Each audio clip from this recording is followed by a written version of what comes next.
Although he's a rather obscure figure, those of you well versed in Jewish myths and legends may be familiar with the mythical figure Metatron. With a name like that, you might be thinking of these guys. Alright, that's enough dudes. But Metatron is actually a unique figure in history whose origins trace back to some incredibly ancient texts dating all the way back to the Late Antiquity period. And not only that, but Metatron is still a popular figure in many practices to this day, some of which might really surprise you. Despite all of this, he is strangely absent from the big three religious texts. But as we'll see in this video, Metatron has played a consistent part in many traditions throughout history, and in fact is still a pretty popular guy. So today, we're going to try to unravel the mystique surrounding him by counting down the top 10 freaky facts about Metatron on this episode of Super Freaky Science.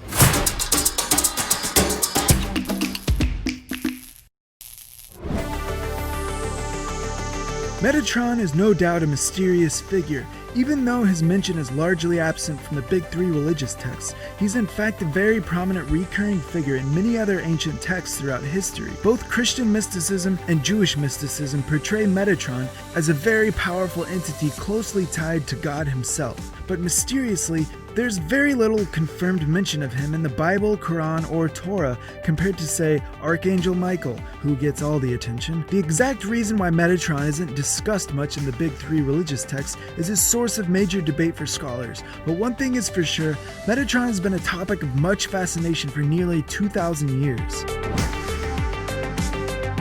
Even though Metatron is never addressed by name in the Bible, he may have made a brief appearance as one of his alternate identities. Enoch, according to the book of Genesis, is the great-grandfather of Noah, the guy with the ark. And according to the texts that talk about Metatron, Metatron used to be Enoch. But what are these mysterious texts that make this claim? Well, it turns out, Enoch has an entire book that never made it into the mainstream Bibles. 3 books, in fact. A partial copy of the first book of Enoch was actually included in the Dead Sea Scrolls, and is considered canon by some Orthodox Christians. But it's the 3rd book of Enoch where our guy Metatron comes into play. Also known as the Book of the Palaces, the 3rd book of Enoch purports that when Enoch died, he became an archangel in heaven and became God's right-hand man. This is one of the few sources we have that mentions who Metatron was. But there are some pretty fascinating other ancient accounts of Metatron that we'll see later in this video.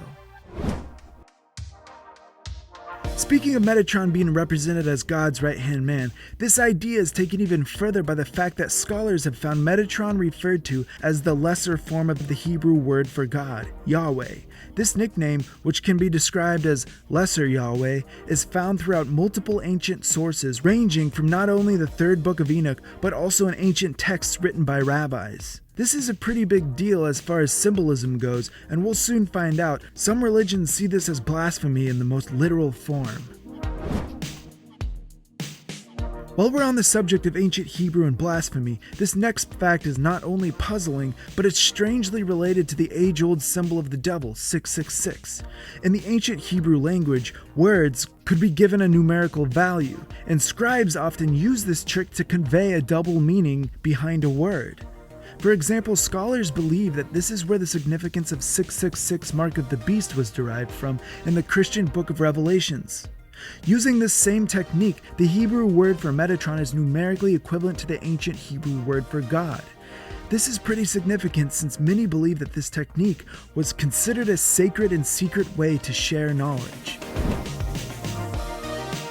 If our guy Metatron is largely missing from the big three Bibles, then the question arises, why do we even know who he is in the first place? Well, we have the great traditional mystics to thank for that. That is, Jewish mysticism and Christian mysticism. These traditions are where Metatron's reputation and fame really took off. These branches focused heavily on the mystical and magical aspects of the religion, such as holy visions, and they had their own set of texts that recorded their mystical interpretations. It's no surprise that Metatron fit right into their narrative with his alleged angelic transformation and the heavy symbolism of divinity surrounding him. It's no secret that they were big fans of Metatron, and believe it or not, fans of Metatron still live on today in new ways, as we'll soon see. With all of this talk about Metatron being an ancient figure, one starts to wonder, what's his deal in the modern age? Do people still obsess about this all-powerful archangel? The answer is of course yes. In the current day, Metatron as a mystical figure largely lives on in the New Age tradition of angelic meditation.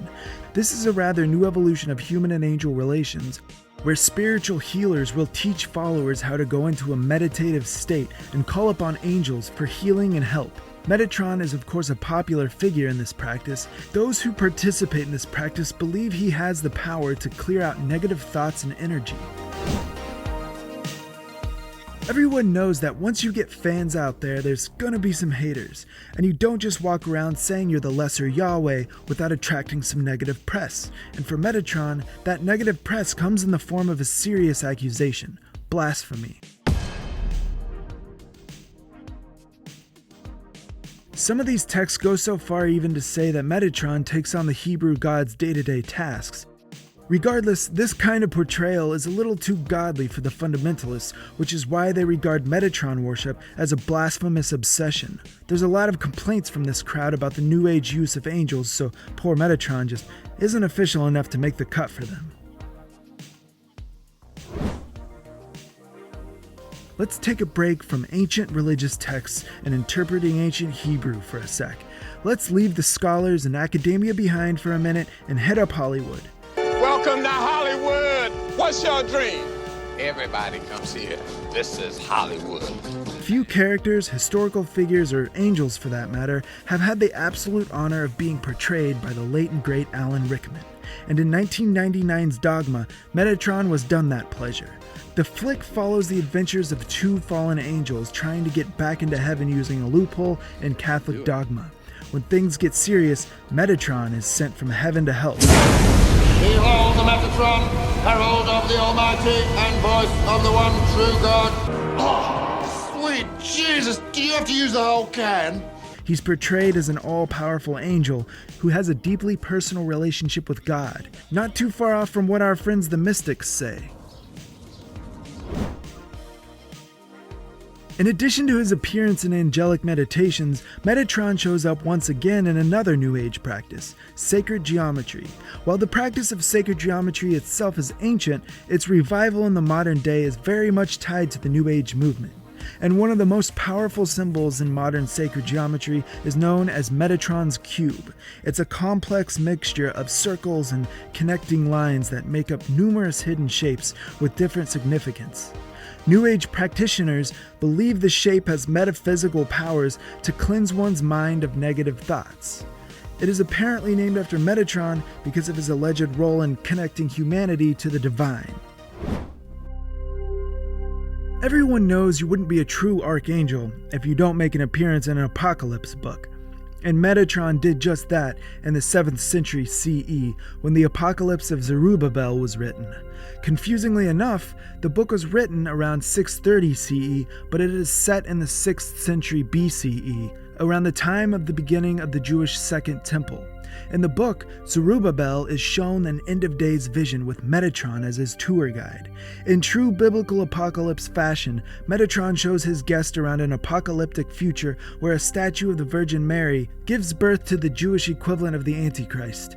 As you can guess, things go south from there. Scholars have noted that during the time that the Apocalypse of Zerubbabel was written, the land of Israel was caught in the middle of a struggle for control of their land between Persia and the Byzantine Empire. The Antichrist born from the statue in the story is thought to possibly represent Heraclius, the emperor of the Byzantine Empire during this time. Not great PR for that guy. Thanks for watching Super Freaky Science, and don't forget to subscribe.